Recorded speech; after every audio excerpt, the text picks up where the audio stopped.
हाँ जी स्टूडेंट्स, कल हमने अकाउंटिंग इक्वेशन का थर्ड सम किया था। अभी तक इस लेसन में जो कॉमन बातें हमने सीखी हैं वो हैं, एक तो ड्यूअल एस्पेक्ट कंसेप्ट कि सबसे पहला काम उन कम से कम दो अकाउंट्स को आइडेंटिफाई किया जाएगा जिन पे इफ़ेक्ट पड़ा है। उसके बाद हमने ये देखना है कि उस अकाउंट में वो प्लस होगा या माइनस होगा। अकाउंटिंग इक्वेशन थी assets is equal to liabilities plus capital.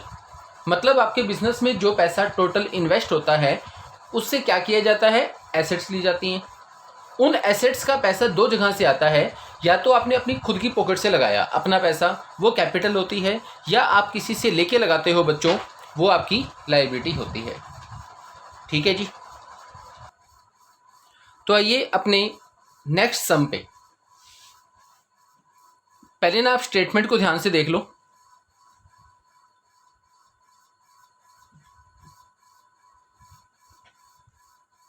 हाँ जी, क्या चीज है?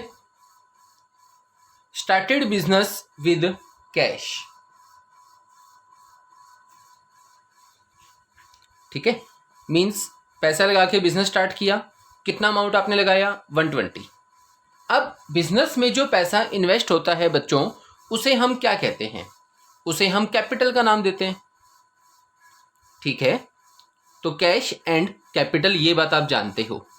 सेकंड है रेंट रिसीव्ड, मतलब आपको रेंट मिला है तो इनकम हुई। तो कौन से दो अकाउंट्स पे इफेक्ट पड़ेगा? एक तो कैश पे, क्योंकि कैश आपके पास आएगा तो प्लस हो जाएगा। रेंट आपको मिला है तो इनकम है ना। मैंने कल आपको बताया था कि जो भी आपकी इनकम होगी उसे कैपिटल में ऐड किया जाएगा। तो आइए इसका सॉल्यूशन निकालते हैं। ये आपकी बन गई अकाउंटिंग इक्वेशन की टेबल। ठीक है, यहां लिख दो आप assets is equal to liability plus capital. Okay, हाँ जी। तो सबसे पहला पॉइंट आप यहां पे लिखोगे, बिजनेस स्टार्टेड विद कैश। कौन से दो अकाउंट्स पे इफेक्ट है बच्चों? एक तो कैश, एक आपकी कैपिटल। मैंने आपको कल भी बताया था कि कैपिटल को आपने सबसे लास्ट में दिखाना होता है। कितना अमाउंट था? 120। 120। ठीक है, यहाँ पे लाइन लगा के इसको पैक कीजिए। यहाँ आप लिखेंगे इक्वेशन, सबसे पहला पॉइंट है ना। तो 120 आपके पास कैश है, 120 ही आपके पास कैपिटल है। दोनों साइड का टोटल बच्चों इक्वल है। नेक्स्ट था रेंट आपको मिला है। कितना मिला है जी? 10,000।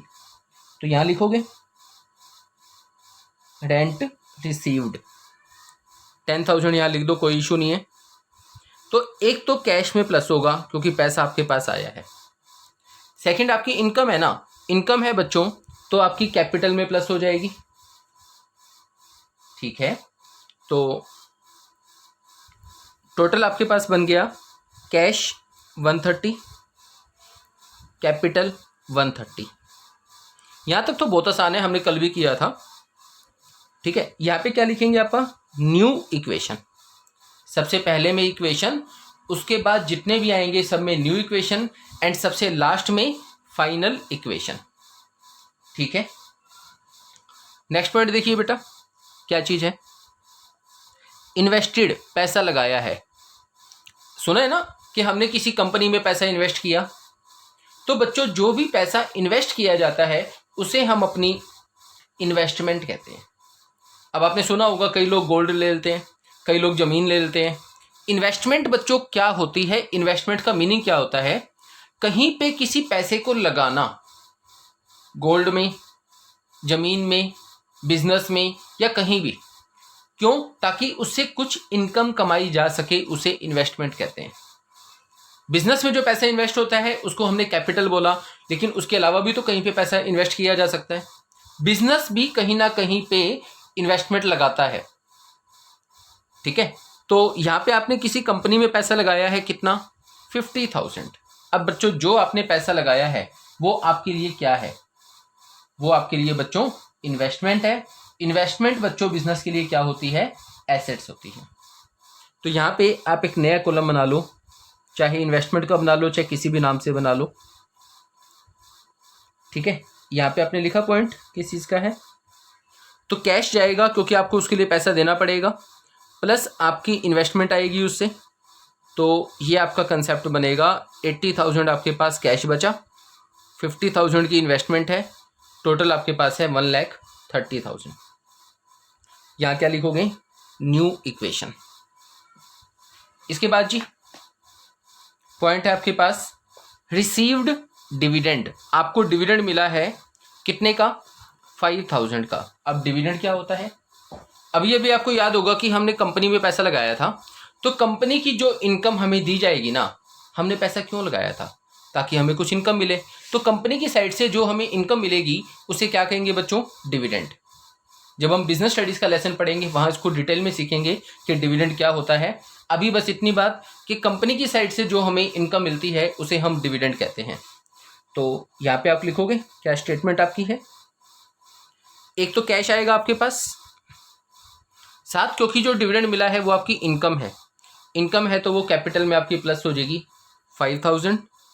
तो न्यू इक्वेशन आपके पास क्या बनी, 85 प्लस 50 इज इक्वल टू 135।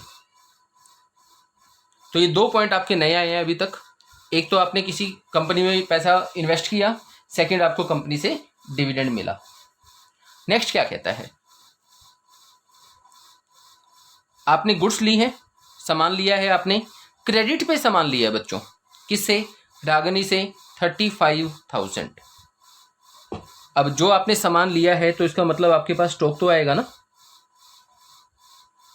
ठीक है, यहाँ पे लिख दो स्टेटमेंट 35 का बच्चों सामान लिया है, क्रेडिट पे लिया है, तो कैश पे तो कोई इफेक्ट पड़ेगा ही नहीं, इस पे भी कोई नहीं पड़ेगा, स्टॉक आपके पास प्लस हो जाएगा 35 का।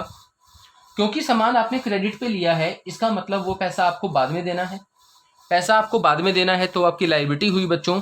तो लायबिलिटी के लिए हम एक नया कॉलम बनाएंगे, यहाँ पे ऐड हो जाएगा कितना, 35।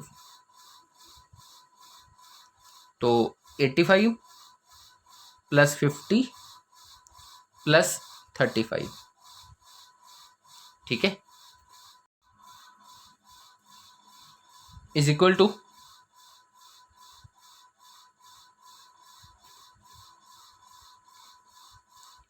35 प्लस 135, ठीक है जी।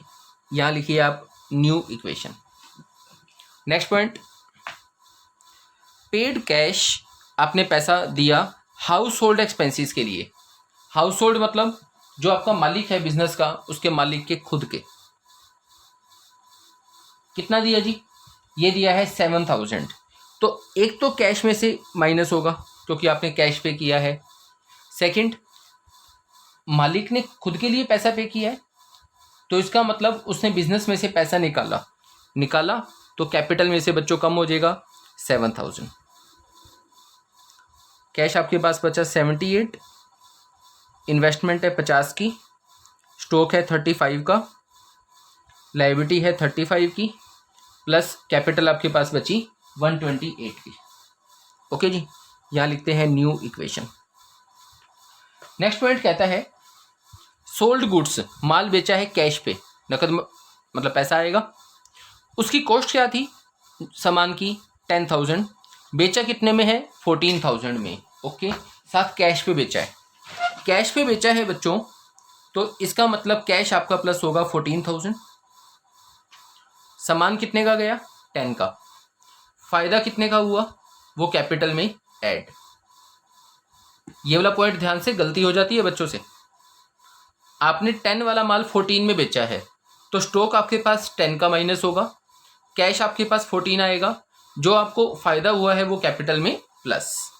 न्यू इक्वेशन आपके पास बनी 92 का कैश, 50 की इन्वेस्टमेंट, स्टॉक आपके पास बचा 25 का, 25 का, लायबिलिटी 35 की, कैपिटल आपके पास होगी 128 की।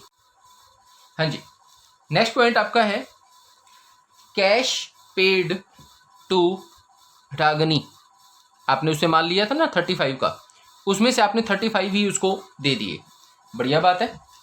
एक तो आपका कैश कम हो गया 35 का, साथ आपकी लायबिलिटी भी खत्म होगी 35 की, क्योंकि जो पैसा देना था दे दिया, लायबिलिटी खत्म।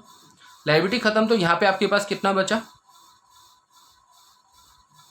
57 + 50 + 25, ये तो नीली हो गया 128। यहाँ पे लिखे न्यू इक्वेशन। इसके बाद लास्ट पॉइंट बच्चों कहता है डिपॉजिटेड इनटू बैंक। आपने बैंक में पैसा डिपॉजिट किया है कितना, 20,000, ठीक है। अब बैंक में पैसा डिपॉजिट किया है तो बैंक आपकी क्या है, एसेट है ना। तो एसेट्स में एक नया कॉलम आपने बनाया है बैंक का। एक तो कैश आपका जाएगा यहां से, साथ बैंक में आपके पैसे जमा हो जाएंगे, तो बैंक में +20, तो 57 में से 20 गए यहाँ पे, 37 + 50 + 25 + 20 = 128। यहाँ आप लिखेंगे फाइनल इक्वेशन, ठीक है। अब इसका टोटल लगा के देख लो कि हम सही है या गलत है। 50 and 37 87, ओके, 87 and 25, ये आपका आ गया 92, 12, 112।